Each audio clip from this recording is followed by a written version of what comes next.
Hello നമസ്കാരം. ആയുർവേദ ടോക്സിന്റെ പുതിയ എപ്പിസോഡിലേക്ക് സ്വാഗതം. ഞാൻ ഡോക്ടർ സെറീൻ. ഇന്ന് നമ്മൾ ഡിസ്കസ് ചെയ്യാനായിട്ട് പോകുന്നത് മൈഗ്രെയിൻ എന്ന് പറയുന്ന അവസ്ഥയെ കുറിച്ചാണ്. അപ്പൊ മൈഗ്രെയിൻ എന്ന് പറയുന്ന അവസ്ഥ 100 പേരില് 3 പേർക്ക് പ്രതിദിനം അനുഭവപ്പെടുന്നുണ്ട് എന്നുള്ളതാണ് കണക്കുകൾ പറയുന്നത്. അതുപോലെ നമ്മുടെ എല്ലാവരുടെയും ജീവിതത്തിൽ ഒരു പ്രാവശ്യമെങ്കിലും വന്നിട്ടുണ്ടായിരിക്കാം മൈഗ്രെയിൻ. അപ്പൊ ആയുർവേദത്തിൽ ഇതിനെ 11 തരം തലവേദനകളിലെ ഒരു തലവേദനയായിട്ടാണ് ഇതിനെ കണക്കാക്കുന്നത്. ഇതിന്റെ പേര് സൂര്യാവർത്തം എന്നാണ് നമ്മൾ ആയുർവേദത്തില് മൈഗ്രെയിനെ പറയുന്നത്. അപ്പൊ ഇതിന് പല കാരണങ്ങളും ഉണ്ട്, ഒരുപാട് കാരണങ്ങളുണ്ട്. പലർക്കും പല രീതിയിലുള്ള കാരണം കൊണ്ടാണ് മൈഗ്രെയിൻ ഇഷ്യൂസ് വരുന്നത്. ഏറ്റവും പ്രധാനപ്പെട്ട കാരണം എന്ന് പറയുന്നത് ഹോർമോണൽ ആയിട്ടുള്ള ഇംബാലൻസുകൾ വരുന്നത്, സ്ത്രീകളിലും പുരുഷന്മാരിലും വരുന്ന ഹോർമോണൽ ഇംബാലൻസുകൾ. രണ്ടാമത്തത് സ്ട്രെസ് ആണ്. നമുക്ക് നല്ല രീതിയിൽ സ്ട്രെസ് അനുഭവപ്പെടുക, ഉറക്കം നഷ്ടപ്പെടുക, ഓക്കെ, ഇതിന്റെയൊക്കെ ഭാഗമായിട്ട് നമുക്ക് മൈഗ്രെയിൻ ഇഷ്യൂസ് വരാം. മൂന്നാമത്തെ ഒരു കാരണം എന്ന് പറയുന്നത് ഭയമാണ്. നമുക്ക് എന്തിനോടോ വല്ലാത്ത രീതിയിൽ ഭയമുണ്ട്, നമുക്ക് നമ്മുടെ മനസ്സ് ഭയങ്കരമായിട്ട് ഭയമായിട്ടിരിക്കുന്ന ഒരു അവസ്ഥയിലൊക്കെ നമുക്ക് മൈഗ്രെയിൻ ഇഷ്യൂസ് വരാനുള്ള സാധ്യത വളരെ കൂടുതലാണ്. അതുപോലെ സ്ത്രീകളിൽ പീരീഡ് സമയത്ത് ചില ആളുകളിൽ മൈഗ്രെയിൻ ഇഷ്യൂസ് കൂടുതലായിട്ട് കാണുന്നുണ്ട്. കാരണം ഈസ്ട്രജൻ ഹോർമോണിൽ വരുന്ന വേരിയേഷൻസ് ആണ് ഇതിന്റെ പ്രധാനപ്പെട്ട കാരണം എന്ന് പറയുന്നത്. ഓക്കെ, അപ്പോൾ നമുക്ക് സ്ത്രീ പുരുഷന്മാരിലെ ഒരു റേഷ്യോ നോക്കുകയാണെങ്കിൽ ഒരു 6 to 8% മെയിൽ അതായത് ആണുങ്ങളിൽ ഇത് കാണപ്പെടുന്നുണ്ട്. അതുപോലെ സ്ത്രീകളിൽ ഒരു 15 to 60% സ്ത്രീകളിലും ഇത് കാണപ്പെടുന്നുണ്ട് എന്നുള്ളതാണ് പറയുന്നത്. ഓക്കെ, ഇനി മൈഗ്രെയിൻ എന്ന് പറയുന്നത് നമ്മുടെ ആയുർവേദ വിധി പ്രകാരം ഇത് സ്റ്റാർട്ട് ചെയ്യുന്നത് പലപ്പോഴും ഒരു സൂര്യോദയത്തിനോട് കൂടെ തന്നെ സ്റ്റാർട്ട് ചെയ്യുന്നതായിരിക്കാം. അതുപോലെ തന്നെ നമ്മുടെ സൂര്യൻ ഉച്ചയിൽ നിൽക്കുന്ന സമയത്ത്, അതായത് നല്ല നട്ടുച്ച സമയത്ത് ഇതിന്റെ ഒരു തീവ്രത ഉണ്ടാവുകയും അതുപോലെ തന്നെ സൂര്യ അസ്തമയം വരുന്ന സമയത്ത്, സൂര്യൻ താഴ്ന്നു പോകുന്ന സമയത്ത് ഇത് കുറയുകയും ചെയ്യുന്ന രീതിയിലേക്കാണ് ഈ മൈഗ്രെയിൻ ഇഷ്യൂസിനെ ആചാര്യം കണക്കാക്കുന്നത്. ഓക്കെ, അതുപോലെ തന്നെ തലയുടെ ഒരു സൈഡിൽ നിന്ന് തുടങ്ങുന്നതായതുകൊണ്ടാണ് ഇതിനെ തലയൊട്ടിയുടെ ഒരു സൈഡിൽ നിന്ന് തുടങ്ങുന്നത്. അപ്പൊ അതുകൊണ്ട് തന്നെ ഹെമിക്രേനിയൽ പെയിൻ എന്നും കൂടി ഇതിനെ വിളിക്കാറുണ്ട്. അപ്പൊ തലയുടെ ഒരു സൈഡിൽ നിന്ന് തുടങ്ങി 2 സൈഡിലേക്കും ഒരുപോലെ ഈ പെയിൻ റേഡിയേറ്റ് ചെയ്യുന്നതായിട്ട് കാണാറുണ്ട്. അപ്പൊ അതായത് ഒരു ഞെരുങ്ങുന്ന പോലത്തെ ഒരു വേദന. അതുപോലെ ഈ ഒരു ബുദ്ധിമുട്ടിന്റെ കൂടെ തന്നെ നമുക്ക് ഓക്കാനം, ഛർദി, നമുക്ക് അത്തരം അവസ്ഥകളൊക്കെ ഇതിന്റെ കൂടെ തന്നെ വരാറുണ്ട്. അതുപോലെ ചില ആളുകളിൽ മൈഗ്രെയിന് ശേഷം ഒന്ന് ഛർദിച്ചു കഴിഞ്ഞാൽ ആ ഒരു അവസ്ഥ കംപ്ലീറ്റ് ആയിട്ട് മാറാറുണ്ട്. ചില ആളുകളിൽ ഒന്ന് ഉറങ്ങി കിട്ടിക്കഴിഞ്ഞാൽ മൈഗ്രെയിൻ ഇഷ്യൂസ് ഒന്ന് മാറിക്കിട്ടാറുണ്ട്. അങ്ങനെ പല രീതിയിലാണ് പല ആളുകളിലും ഈ ഒരു അവസ്ഥ കാണപ്പെടുന്നത്. ഓക്കെ, ഇനി ഇതിന് പല രീതിയിലുള്ള ഘട്ടങ്ങളുണ്ട് മൈഗ്രെയിൻ ഇഷ്യൂസിന്. അപ്പൊ അതിൽ ഏറ്റവും പ്രധാനപ്പെട്ട 4 ഘട്ടങ്ങളാണ് നമ്മൾ ഇന്ന് പറയാനായിട്ട് പോകുന്നത്.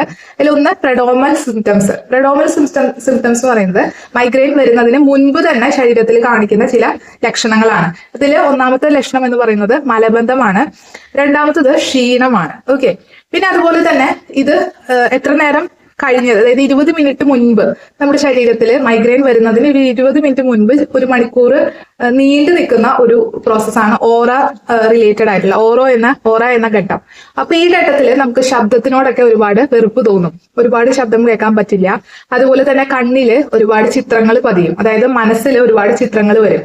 അതായത് ഒരു കംപ്ലീറ്റഡ് അല്ലാത്ത ചിത്രങ്ങൾ എന്ന് പറയില്ലേ, വിഷ്വൽ ഡിസ്റ്റർബൻസുകൾ ഒരുപാട് ഉണ്ടാവാനായിട്ട് തുടങ്ങും. അതായത് എന്തൊക്കെയോ മിന്നി പറക്കുന്ന പോലെയൊക്കെയുള്ള ഫീലിങ്ങുകൾ നമുക്ക് ഈ ഒരു ഘട്ടത്തില്, ഓറ എന്ന ഘട്ടത്തില്, മൈഗ്രെയിനിന്റെ ഘട്ടത്തിൽ വരും. ഇത് ഏകദേശം ഒരു മണിക്കൂർ നീണ്ടു നിൽക്കുന്ന ഒരു സമയമാണിത് കേട്ടോ. അപ്പൊ 20 മിനിറ്റ് മുൻപ് തുടങ്ങി 1 മണിക്കൂർ നീണ്ടു നിൽക്കും. നെക്സ്റ്റ് എന്ന് പറയുന്നത് അറ്റാക്ക് എന്ന് പറയുന്ന ഒരു ഘട്ടമാണ്. അപ്പൊ ഇതിന് 4 മണിക്കൂർ തുടങ്ങി 72 മണിക്കൂർ നിൽക്കുന്ന ഒരു ഘട്ടമാണ് ഈ ഒരു മൈഗ്രെയിന്റെ ഘട്ടം. അപ്പൊ ഇവിടെ നമുക്ക് അസഹനീയമായിട്ടുള്ള വേദന അനുഭവപ്പെടും. അതുപോലെ തന്നെ ശബ്ദത്തിനോട് അസഹിഷ്ണുത ഉണ്ടാകും. അതുപോലെ എപ്പോഴും നമുക്ക് ഒന്നിനോട് ഒരു കോൺസെൻട്രേഷൻ കിട്ടില്ല, എപ്പോഴും ഒന്ന് കിടന്നാൽ മതി എന്നുള്ള ഒരു ചിന്ത നമുക്ക് ഉണ്ടാകും. ഓക്കെ, പിന്നെ ലാസ്റ്റ് ഘട്ടമാണ്, അതായത് പോസ്റ്റ്ഡോമൽ സിംറ്റംസ്. അതെന്ന് പറഞ്ഞു കഴിഞ്ഞാൽ നമുക്ക് മൈഗ്രെയിന് ശേഷം വരുന്ന ചില ബുദ്ധിമുട്ടുകളാണ്. അപ്പൊ ഇതിനെന്ന് വെച്ചാൽ തലവേദനയ്ക്ക് ശേഷം ഒരു ദിവസം ഇതങ്ങ് നീണ്ടു നിൽക്കും. അപ്പൊ ഈ ഒരു സിംറ്റംസ് എന്ന് പറയുന്നത് നമുക്ക് ഭയങ്കരമായിട്ട് ക്ഷീണം അനുഭവപ്പെടുക, ഒരു ഹാങ് ഓവർ പോലെ. പിന്നെ അതുപോലെ തന്നെ നമുക്ക് കൺഫ്യൂഷൻ, ഒന്നും ചെയ്യാൻ പറ്റില്ല, ഒന്നും നമുക്ക് ഫോക്കസ് ചെയ്യാനായിട്ട് പറ്റില്ല. ഓക്കെ, ആ രീതിയിലുള്ള ഒരു അവസ്ഥ വരും.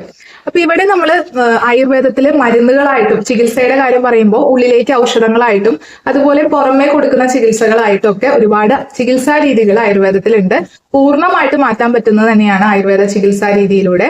ഈ ഒരു മൈഗ്രെയിന്റെ ബുദ്ധിമുട്ട്. ഓക്കെ, അപ്പൊ ഇതിന് നമ്മൾ നസ്യം എന്ന് പറയുന്ന ചികിത്സാ രീതി ഉപയോഗിക്കാറുണ്ട്, ശിരോധാര ഉപയോഗിക്കാറുണ്ട്, ശിരോലേപങ്ങൾ ഉപയോഗിക്കാറുണ്ട്, അതുപോലെ ക്ഷീരധാര, അങ്ങനെ ചികിത്സാ രീതികൾ, പുറമെ അപ്ലൈ ചെയ്യുന്ന ചികിത്സാ രീതികൾ കൊടുക്കും. ഇനി ഇതെല്ലാം അല്ലാതെ നമുക്ക് ഉള്ളിലേക്ക് ഔഷധങ്ങൾ കൊടുത്ത്, ശമനൌഷധീസ് കൊടുത്ത് നമുക്ക് ഇതിനെ പൂർണ്ണമായിട്ട് പഥ്യത്തോടു കൂടി എടുക്കുകയാണെങ്കിൽ ഇത് ഏകദേശം 1 മാസം 2 മാസം കൊണ്ടൊക്കെ തന്നെ പൂർണ്ണമായിട്ട് മാറ്റാനായിട്ട് സാധിക്കാറുണ്ട് കേട്ടോ. അപ്പൊ ഇത് എപ്പോഴും നമുക്ക് പറയാനുള്ളത്, മൈഗ്രെയിൻ എന്ന് പറയുന്നത് തലവേദന എന്നുള്ള ബുദ്ധിമുട്ടാണെങ്കിലും നമുക്കിത് വയറായിട്ട് ഒരുപാട് ബന്ധമുണ്ട്. അതായത് നമ്മുടെ ഗട്ട് ഹെൽത്ത് ആയിട്ട് ഒരുപാട് ബന്ധമുണ്ട്. അപ്പൊ വയറിൽ ഉണ്ടാകുന്ന പ്രശ്നങ്ങൾ നമുക്ക് മൈഗ്രെയിൻ ഇഷ്യൂസിന്റെ ഒരു ഭാഗമായിട്ട് വരാറുണ്ട്. ഓക്കെ, അപ്പൊ അതുകൊണ്ട് തന്നെ നമ്മൾ പഞ്ചകർമ്മ ചികിത്സകളായിട്ടുള്ള വിരേചനം പോലത്തെ ചികിത്സകൾ ഇതിന് വളരെ അനുയോജ്യമാണ്. ഇത് ചെയ്യുന്നത് കൊണ്ടും നമുക്ക് വളരെ ബെനിഫിറ്റ് കിട്ടാറുണ്ട്. ഓക്കെ, പിന്നെ അതുപോലെ തന്നെ ഉള്ളിലേക്കുള്ള ഔഷധങ്ങളായാലും നമുക്ക് മൈൽഡ് വിരേചന കൊടുക്കാനായിട്ട് സാധിക്കും. ഓക്കെ, ആ രീതിയിലൊക്കെ നമ്മൾ ഗട്ട് ഹെൽത്ത് കുറച്ചും കൂടി ഇംപ്രൂവ് ചെയ്യുകയാണെങ്കിൽ നമുക്കിത് ഈ ഒരു മൈഗ്രെയിൻ ഇഷ്യൂസ് പൂർണ്ണമായിട്ട് വരാത്ത രീതിയിൽ മാറ്റിയെടുക്കാനായിട്ട് സാധിക്കും. പിന്നെ ആഹാരത്തിലും വിഹാരത്തിലും ഒക്കെ വരുത്തേണ്ട മാറ്റങ്ങൾ എന്ന് പറഞ്ഞു കഴിഞ്ഞാൽ, ആഹാര വിഹാരം എന്ന് പറഞ്ഞു കഴിഞ്ഞാൽ നമ്മുടെ ഡയറ്റിലും അതുപോലെ ലൈഫ് സ്റ്റൈൽ ചേഞ്ചസും ആണ്. അപ്പൊ അതെന്ന് പറയുന്നത് ആൽക്കഹോള്, പുകവലിയും ഒക്കെ ഉപയോഗിക്കുന്ന ആൾക്കാർ കംപ്ലീറ്റ് ആയിട്ട് നിർത്തണം. പിന്നെ അതുപോലെ തന്നെ സ്ട്രെസ് ഒരുപാടുണ്ടെങ്കിൽ അത് നമ്മൾ കൺട്രോൾ ചെയ്യണം. അപ്പൊ അത് നമുക്ക് തനിയെ കൺട്രോൾ ചെയ്യാൻ പറ്റുന്നില്ലെങ്കിൽ അതിനുള്ള ഔഷധങ്ങളും അതുപോലെ മെഡിറ്റേഷൻസും യോഗാസും പ്രാണയാമാസും, അതായത് ബ്രീത്തിങ് എക്സസൈസ് പോലത്തെ എക്സസൈസുകളൊക്കെ ചെയ്യുകയാണെങ്കിൽ നമുക്കിത് പൂർണ്ണമായിട്ട് മാറ്റിയെടുക്കാനായിട്ട് സാധിക്കും. ഓക്കെ, പിന്നെ അതുപോലെ തന്നെ തലയ്ക്കെണ്ണ വളരെ ഉപകാരപ്രദമായിട്ടുള്ളതാണ്. തലയ്ക്കെണ്ണ ഉപയോഗിക്കുമ്പോൾ നമ്മുടെ തലയൊന്ന് തണുക്കാനും അതുപോലെ തന്നെ നമുക്ക് ഈ മൈഗ്രെയിൻ ഇഷ്യൂസുകളൊക്കെ കുറഞ്ഞു കിട്ടാനും ഒക്കെ സാധിക്കും. അപ്പൊ തലയ്ക്കെണ്ണ നമ്മളൊരു ഡോക്ടറെ കണ്ട് അനുയോജ്യമായിട്ടുള്ള മൈഗ്രെയിന് അനുയോജ്യമായിട്ടുള്ള തലയ്ക്കെണ്ണയും അതുപോലെ തന്നെ ഉള്ളിലേക്ക് കഴിക്കേണ്ട ഔഷധങ്ങളൊക്കെ എടുത്ത് പഥ്യത്തോടു കൂടി തന്നെ സേവിക്കുകയാണെങ്കിൽ പൂർണ്ണമായിട്ട് മാറ്റിയെടുക്കും. ഒരുപാട് പേരുടെ മൈഗ്രെയിൻ ഇഷ്യൂസ് ഒരുപാട് ചികിത്സകൾ തേടി മാറ്റമില്ലാതെ ആയുർവേദ ചികിത്സ എടുത്ത് അവർക്ക് പൂർണ്ണമായിട്ട് മാറ്റാനായിട്ട് സാധിച്ചിട്ടുണ്ട്. അപ്പൊ ഇതുകൊണ്ട് ആരും ബുദ്ധിമുട്ടേണ്ട കാര്യമില്ല. അപ്പൊ താല്പര്യം ഉണ്ടെങ്കിൽ നമ്മളെ കോൺടാക്ട് ചെയ്യാം. താഴെ ഞാനൊരു ക്ലിനിക് നമ്പർ കൊടുത്തിട്ടുണ്ട്. അപ്പൊ നമുക്ക് ചികിത്സ എടുത്ത് 1 മാസം 2 മാസത്തെ ചികിത്സ കൊണ്ട് തന്നെ പൂർണ്ണമായിട്ട് ഇത് മാറ്റിയെടുക്കാനായിട്ട് സാധിക്കും.